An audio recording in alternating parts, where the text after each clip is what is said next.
Decision making and judgement. What is the period of judgement அப்படின்னு கேட்டோன்னா, early years is not the period of judgement. 0 to 7 அந்த குழந்தைங்க judgement பீரியடே கிடையாது. அவங்க early இயர்ஸில் அந்த குழந்தைங்களுக்கு நம்ம தான் எல்லாமே. அந்த குழந்தைங்களுக்கு எப்படி ஒரு சின்ன வயசில் அம்மா உணவு, அதுக்குண்டான உறைவிடம், அதுக்குண்டான தண்ணீர், அதுக்குண்டான எல்லா வேலையும் அம்மா செய்கிறாங்களோ, அந்த மாதிரி ஒரு தாயும் தகப்பனும் 0 to 7 எல்லாமே அந்த குழந்தைங்களுக்கு உணவாகட்டும், உடை ஆகட்டும், அதுக்குண்டான டாய்ஸ் என்ன, அதுக்குண்டான உற்றார் என்ன, எல்லாத்துக்குமே அவங்க தான் அரணாக இருக்கணும். குழந்தைங்க சாய்ஸுக்கும் டிசிஷனுக்கும் தயாராக இல்லை. ஆனால் இப்போ அந்த குழந்தைங்க எல்லாமே சாய்ஸ்ஃபுல்லாக இருக்கிறாங்கிற ஒரு பெரிய ஒரு கேள்வி வருது.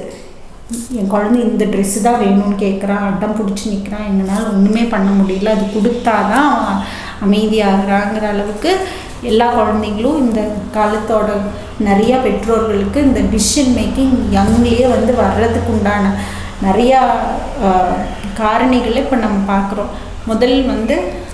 முதல் காரணி பார்த்திங்கன்னா, பெற்றோர்களுமே இந்த இளம் வயசில் அப்படி பெற்றோர்கள் சொல்கிறதுக்கு அந்த குழந்தை மீறி அங்கே பேசுகிறப்பவே ஒன்று நம்ம கண்காணிச்சிக்கலாம். பெற்றோரும் வரம்பு மீறி அவங்களோட அகங்காரம் வரம்பு மீறின ஒரு இடத்துக்கு போக ஆரம்பிக்குது. அவங்க அடிப்பணிதல் இல்லாமல் அவங்க வரம்பு மீறி போகிறதுக்குண்டான ஒரு பிம்பமாக தான் குழந்தை இருக்கும் இல்லையா. இப்போ நம்ம அது கொஞ்சம் அடிபணிஞ்சு எங்கே நம்ம தவறி இருக்கோம், நெறிகள்லேருந்து எங்கே தவறி இருக்கிறோன்னு அங்கே நம்ம சரியாகிறப்ப இந்த குழந்தைங்க நம்ம பேச்சுக்கு அங்கே கட்டுப்படுவாங்க.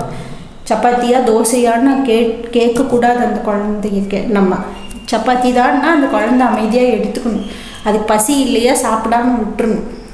அப்படி விட்டுட்டா பரவாயில்லன்னு அந்த அம்மாவும் நினைக்கணும். சப்பாத்திக்கு பதிலாக தோசை, தோசைக்கு பதிலாக பூரி, பூரிக்கு பதிலாக அது இல்லை. அப்படியான டிசிஷன் ப்ராசஸ்க்கு அந்த குழந்தை கிடையாது. குழந்தைக்கு அந்த பருவம் கிடையாது. எனக்கு இதுதான் வேணும்னு அந்த குழந்தை கேட்டுச்சுன்னா அது ஒரு பிம்பம் தான், நிழலாக தான் கேட்குது, அது நிஜமாக கேட்குறது இல்லை. இந்த பருவத்தில் அந்த குழந்தைங்களுக்கு டிசிஷன் கொடுக்கறது அந்த குழந்தைங்களோட ஆரோக்கியத்துக்கு ஒரு கேடு அப்படிங்கிறது நிதர்சனமான உண்மை. சரி, அப்புறம் 7 வயசு 7லேருந்து 14 டிசிஷன் கொடுக்கலாமா அப்படின்னா, 7லேருந்து 14 அதுவுமே பாதுகாக்கப்பட வேண்டிய பருவம் தான். பள்ளி நம்ம சூஸ் பண்ணணும், அப்போவும் ட்ரெஸ்ஸு நம்ம தான் சூஸ் பண்ணணும். இந்த குழந்தை எனக்கு பாருங்கப்பா அந்த பென்சில் அவன் அதை வச்சுருக்கான், எனக்கு இது வேணும்னு கேட்டாலும் நீங்கள் வாங்கி கொடுக்கறதுக்கு உண்டான காரியங்கள் அளவில் சொன்னாலும் அந்த குழந்தை மெட்டீரியல்ஸ்னால உங்ககிட்ட நிரப்பமாகிறது இல்லை. எந்த வீடு அங்கே இன்செக்யூரான ரிதமில் இருக்கோ அங்கே தான் அந்த குழந்தைங்க அதிகமான பொருட்கள் நாடி போயிடுவாங்க.